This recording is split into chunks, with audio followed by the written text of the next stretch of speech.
There was actually a philanthropist in Omaha in his late 70s. He came to see a school for kids from birth to 5. And he had on the tour a very lively interaction with a 2-year-old child who came up and pulled on his cane and started talking smack to him. And this guy, who's a wonderful man, started talking smack back. And it was sort of at that moment where a person nearing the end of his life saw the power of being able to reach somebody at the beginning of their life, and he has completely refocused his philanthropy to early childhood poverty intervention, which in my view is a great thing to do. I began my direct experience in early childhood working at a toddler center. These kids were working hard with each other to negotiate all kinds of interactions.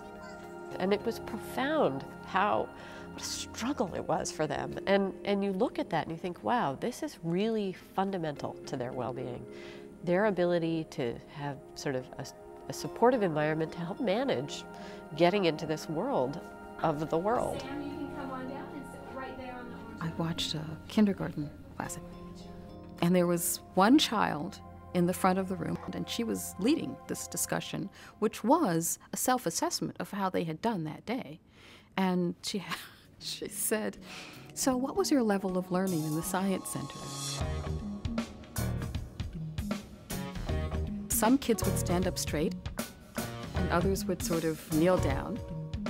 And this was their physical response to how much learning had taken place, their own learning. I study probably the most massive intervention you can have in early development, and that's taking a kid out of an orphanage and putting him into a wealthy, highly educated, upper class family who have been out to get a kid. The children were toddlers, and we tried to see them as early as we could, and about a month after they had gotten to their families. And we did the assessments, and we're talking to the mom, and she says, "The only thing I wish is you could have seen him when he first got to us, because so many changes have already occurred."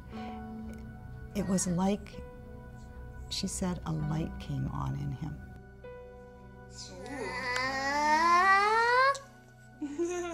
The emotions woke up, a light came on, and some really profound, I'm sure, neurochemical changes were taking place.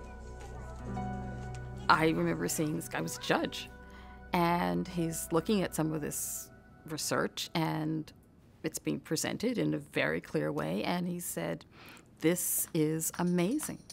He said, "I would not have the kids in my courtroom facing the juvenile justice system if we had a better investment early on." I mean, it was just like, I get it. I feel like kids have this tremendous capacity. Like they can do everything.